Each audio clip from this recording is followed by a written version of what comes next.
Cricket का महामुकाबला world cup 2023 का चौथा मुकाबला साउथ अफ्रीका और श्रीलंका के बीच कुछ ही देर में खेला जाएगा। यह मुकाबला दिल्ली के अरुण जेटली स्टेडियम में दोपहर 2 बजे शुरू होगा। अफ्रीका का नेतृत्व कर रहे हैं थेम्बा वावुम कर रहे हैं, जबकि श्रीलंकाई टीम की कमान दासुन शनाका के कंधों पर है। श्रीलंका ने एशिया कप 2023 में अच्छा प्रदर्शन किया था, पाकिस्तान को हराकर फाइनल तक पहुंची थी।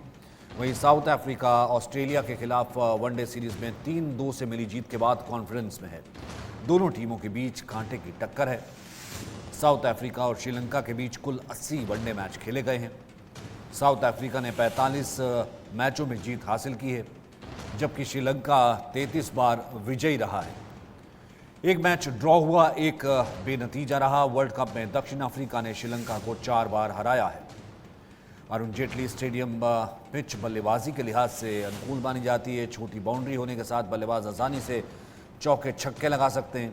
पिच काफ़ी धीमी है, स्पिनर्स का बोलबाला रहता है, साथ ही बाउंस काफ़ी अजीब रहता है। बल्लेबाजों के साथ विकेट कीपर भी चकमा खा जाते हैं।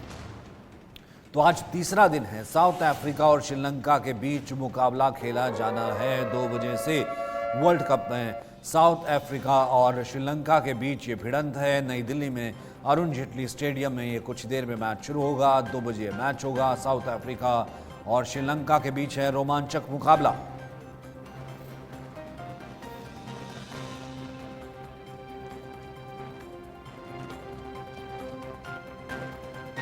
चलिए हम आपको सीधा लिए चलते हैं। हमारे साथ हमारे expert Indian sports fan founder Sunil Yashkalra मौजूद हैं। सर, सबसे पहले मैं आपसे जानना चाहूँगा आपकी एंटिसिपेशन सबसे पहले इन दोनों टीमों के लिए, इस मुकाबले के लिए, क्योंकि मेरे लिहाज से अगर मैं अपना इसमें पॉइंट रखना चाहूँ, मेरे लिहाज से दोनों टीम कॉन्फिडेंस के साथ उतर रही हैं।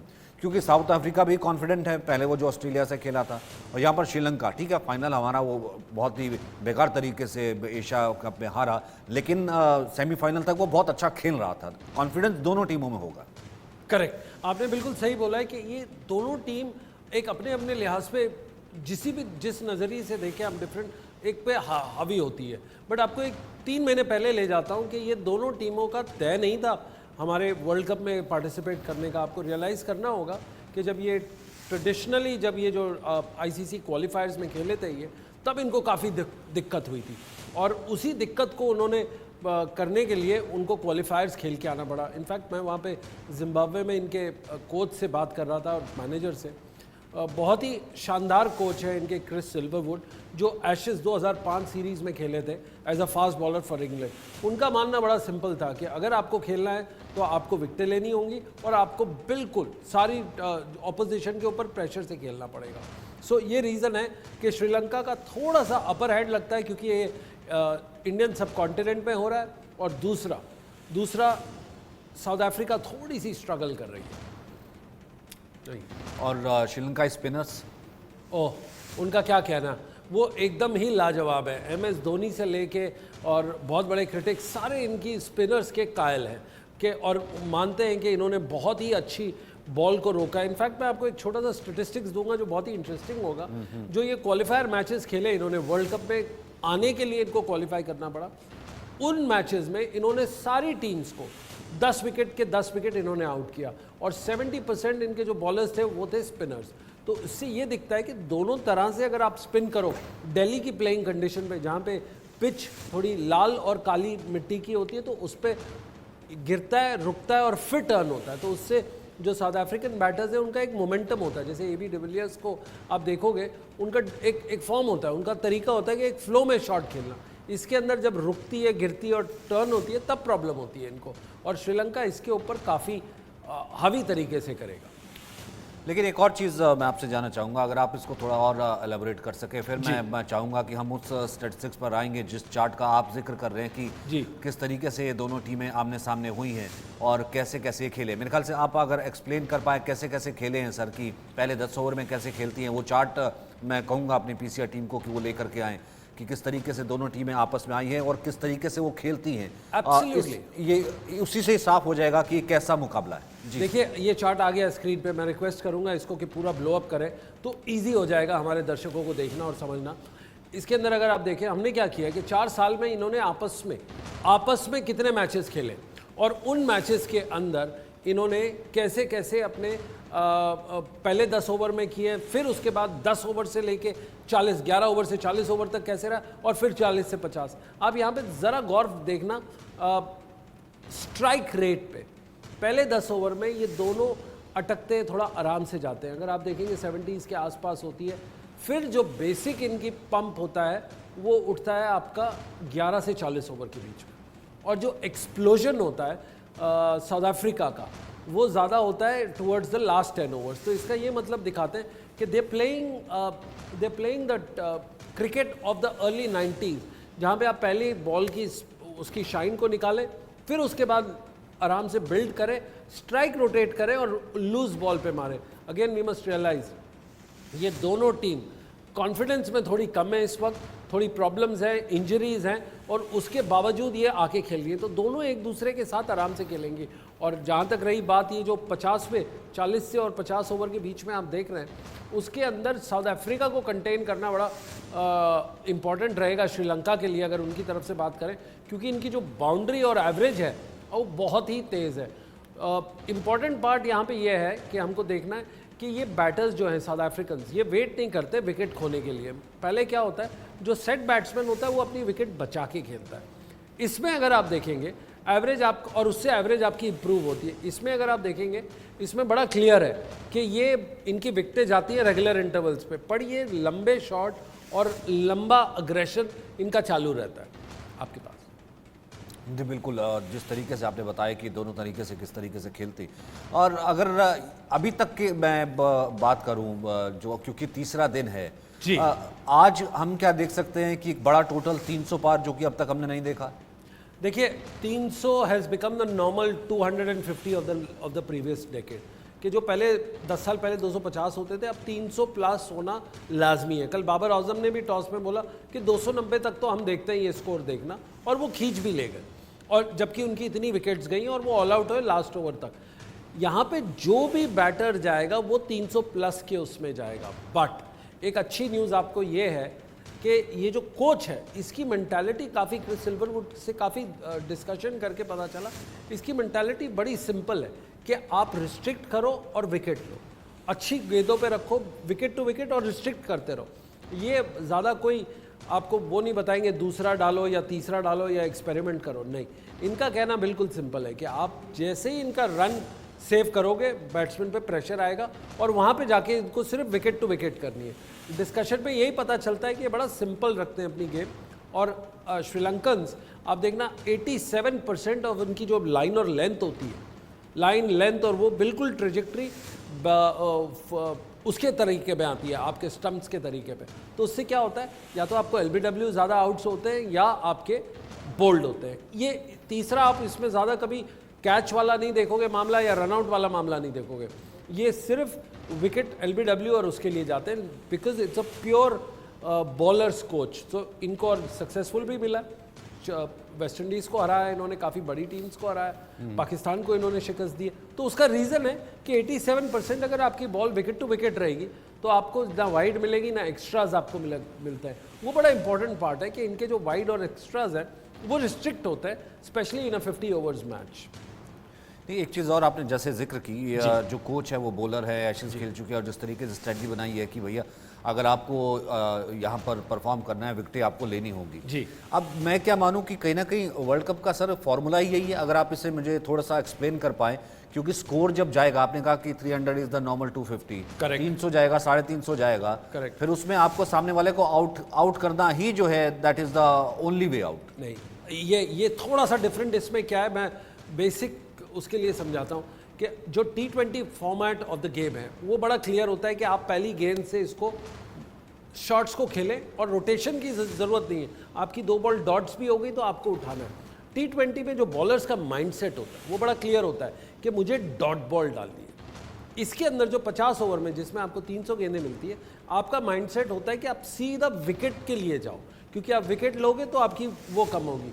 T20 के अंदर अगर आपका तीसरे नंबर का बैट्समैन आउट होता है या चौथे का होता है तो 5वां, 6वां, 7वां, 8वां, इवन 9th बैट्समैन कर सकता है। फॉर एग्जांपल इंग्लैंड के ODI में पहले नंबर से लेकर 9 नंबर तक सबने सेंचुरी ठोकी हुई है, इन द ODI फॉर्मेट। सो क्या होता है, 10वें और 11वें को आगे सिर्फ 40 और उनके भी 50 से ऊपर है। तो आप देखिए पूरा डोमिनेटेड गेम है।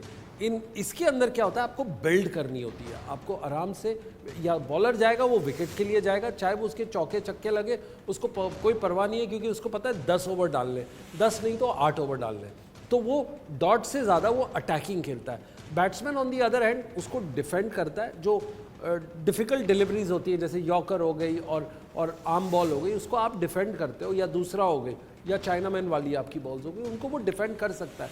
T20 में ऐसा नहीं होता, you can't take that risk. इसके अंदर you have to defend and rotate strike, और आपको सामने वाले को, ओपोनेंट को एकदम वेरी डाउन करके बिल्कुल उसको गिराना पड़ता है, उसको हताश करना पड़ता है उसकी स्ट्रैटेजी से।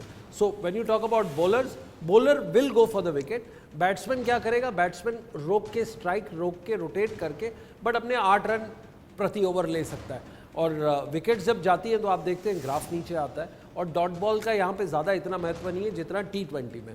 तो ये माइंडसेट से खेलना होता है। जाहिर सी बात है। और हम ज़रूर जिक्र कर लेते हैं, क्योंकि असली मुझे लगता है, मैं आपसे पूछ भी रहा था, अब दर्शकों को बता दूं ऑफ कैमरा कि भैया ऐसा लग ही नहीं रहा कि वर्ल्ड कप शुरू हो गया। आपने कहा था कि भैया ये वर्ल्ड कप जो है कल लगेगा, शुरू हो गया है, क्योंकि कल बड़ा मैच है, कल टीम इंडिया का मैच है। विश्व कप अभियान की शुरुआत करने वाली टीम इंडिया और ऑस्ट्रेलिया का मुकाबला है चेन्नई में, चिपक में। रविवार दोपहर 2 बजे मुकाबला शुरू होगा। भारत अपना पहला मैच खेलेगा, तो ये बड़ा मुकाबला है भारत और ऑस्ट्रेलिया का। एब्सोल्युटली, जहाँ पे इंडिया ऑस्ट्रेलिया का मैच होता है, देखिए अभी सीरीज खत्म हुई है, माइकल स्टार्क ने बहुत अच्छी बॉल डाली है, बहुत अच्छी विकेट्स लिए, बट उसको आपको ये भी देखना है, यहाँ पे एक बड़ा इंपॉर्टेंट पार्ट है कि सारे मैचेस हो रहे हैं ऑफशोर। जहाँ पे ये मैचेस आएंगे आपके दिल्ली, अहमदाबाद, बॉम्बे एंड बैंगलोर में, तब एक एक्सप्लोजन होगा। और जब इंडिया खेलेगी और कल जब आप उतरेंगे, देखना पूरा ग्राउंड, और ग्राउंड से 3 किलोमीटर से 5 किलोमीटर के रेडियस पे आप देखना क्या सेलिब्रेशंस होगी। That's when we will know कि एक्चुअल वर्ल्ड कप शुरू हुआ है। यूजुअली पहले क्या होता था कि मेज़बान जो टीम होती थी वो अपना पहला मैच खेलती थी ताकि वर्ल्ड कप का आगाज़ हो। बट यहाँ पे आपको एक बात रिमेंबर करनी है, ये 40 दिन से ऊपर वाला है, तो to sustain that momentum, I think इन्होंने ICC ने ये सोचा है कि इंडिया को संडे से देते हैं, जो ब्लॉकबस्टर डे होता है, ताकि आई बॉल्स आए, कमर्शियल एलिमेंट्स हो, स्टेडियम खचाखच भरा हो, और उसी के साथ साथ 2 बड़ी टीम आए इंडिया के साथ, मतलब ऑस्ट्रेलिया आके इसको टेक ओवर करे। So that is what the reason was कि इन्होंने कल से शुरू किया। यस, जाहिर सी बात है। और स्ट्रेटजी वाइज अगर मैं बात करूं, कितना प्रेशर जो है India playing in India, Indian conditions, Indian crowd के सामने, वर्ल्ड कप। वेल इनफैक्ट मैं कुछ प्लेयर से बात कर रहा था, छोटी टीम के, जो इंडिया में ज़्यादा नहीं आए, उनसे उनका कहना ये है कि हम लोग जब पहली बार वर्ल्ड कप खेलते तो वैसे ही नर्वसनेस होती है, और जब हिंदुस्तान के ग्राउंड में आए, जहाँ पे 1,20,000, 70,000, 80,000, और जब वो साउंड आता है तो वो इतना डेफिनिंग होता है, इनको समझ नहीं आता। कहते तब हमें नर्वसनेस होती है। कहते हैं इंडियन के जो प्लेयर्स हैं वो बिल्ट होते हैं, क्योंकि उनको पता है कि IPL में वो खेल चुके, फुल ग्राउंड में खेलें, फुल पैक हाउसेस में खेलें, चाहे उनका नंबर ना आए IPL टीम के अंदर भी, बट उसके बावजूद भी अगर आप एक अंडर 19 का भी प्लेयर देखोगे, वो फार मोर मेच्योर्ड होता है। उसको पता होता है कि यहाँ से आवाज़ आएगी, कहाँ से ब्लैंक आउट करना है, कहाँ से जोन आउट करना है, और कहाँ जोन में वापस आना है। तो ये 3-4 चीज़ें अगर आप देखोगे तो उससे फ़र्क तो ज़रूर पड़ता है कि हमारे पास इतना बड़ा प्लेयर है, इतने बड़े प्रेशर से दूर होते हैं। और Indians by now in the last 10 years 12 years इन्होंने अपने मेंटल एस्पेक्ट पे इतना काम कर दिया कि उनको पता है कहाँ पे स्विच ऑन होता है और कहाँ पे स्विच ऑफ होता है। तो ये कम्प्लीटली जोन में रहेंगे, प्रेशर उन पे इतना नहीं होगा। बट अगर कोई टीम इतनी फेवरेट है, नंबर 1 अगर है, तो उनको प्रेशर तो लाजमी है आना, बट वो दिखाते नहीं और ना उनके गेम पे इफेक्ट पड़ता है। जाहिर सी बात है। अब एक और बड़ी खबर का रुख कर लेते हैं। शुभमन गिल, जी। सस्पेंस जो बना हुआ है, शुभमन गिल के खेलने की संभावनाएं अभी कहा जा रहा है कि अभी बरकरार है। कुछ दिन से डेंगू की चपेट में है। शुभमन गिल मेडिकल टीम की निगरानी में है, राहुल द्रविड़ ने कहा था, और जो फैसला लिया जाएगा वो ठीक पहले लिया जाएगा। शुभमन गिल बेहद अहम खिलाड़ी, और कल खेलेंगे या नहीं, ठीक खेल से पहले पता लगेगा। सुनील जी, बहुत इम्पॉर्टेंट है इस खिलाड़ी का खेलना, लेकिन जाहिर सी बात है पहले फिट होना। देखिए शुभमन हर वर्ल्ड कप एक बहुत बड़ा प्लेयर को थ्रो इन करता है। आपके 2007 देख लीजिए, 3 देख लीजिए, 1992 में अगर आप देखेंगे सचिन तेंदुलकर आए थे एज अ प्लेयर, 96 में भी वो थे, 2003 में वो थे। तो अगर आप देखेंगे बड़े बड़े प्लेयर्स, एक हर टीमों में से एक या दो चुनिंदा प्लेयर्स होते हैं। इस वर्ल्ड कप का एक बड़ा प्लेयर है शुभमन गिल, और जब वो बैटिंग करते हैं, आपको मैंने कल भी बताया था पर आज एक फिर अपने दर्शकों को बता दें कि कुछ बैट्समैन ऐसे होते हैं जो टेक्निक से खेलते हैं, कुछ होते हैं जो टाइमिंग से खेलते हैं। Shubman Gill one of the few players in the world today जो टाइमिंग और टेक्निक को मिक्स करके कैसे खेला जाए, कैसे आगे बढ़ाया जाए, ये उनको बहुत अच्छी तरीके से आता है। और remember he is in is early 20s, तो अर्ली 20 में इतनी बड़ी गेम मैच्योरिटी, गेम सेंस होना बहुत ज़रूरी है कि क्या सराउंडिंग है, उसमें कौन सी बॉल पे रोटेशन लेना या कौन सी बॉल पे रन क्विक लेना और लंबे शॉट्स खेलना, ये उनसे बेहतर एज एन ओपनर को ही नहीं जानता कि कैसे इसको करते हैं। तो full marks to the team जिसने उसको प्रिजर्व करके, अच्छा नर्चर करके इतना बढ़िया टैलेंट बनाया। तो हाँ, शुभमन गिल अगर नहीं खेले बहुत बड़ी तकलीफ है और बहुत बड़ी प्रॉब्लम है अगर नहीं खेले तो। फैंस के लिए भी डिसअपॉइंटमेंट होगी। बहुत बहुत शुक्रिया आपका हमारे साथ जुड़ने के लिए, इस एनालिसिस के लिए बहुत बहुत शुक्रिया। फिलहाल यहाँ रुक रहे एक छोटे से ब्रेक के लिए। लगातार स्पोर्ट्स अपडेट, लगातार वर्ल्ड कप अपडेट्स हम लगातार आपको देते रहेंगे।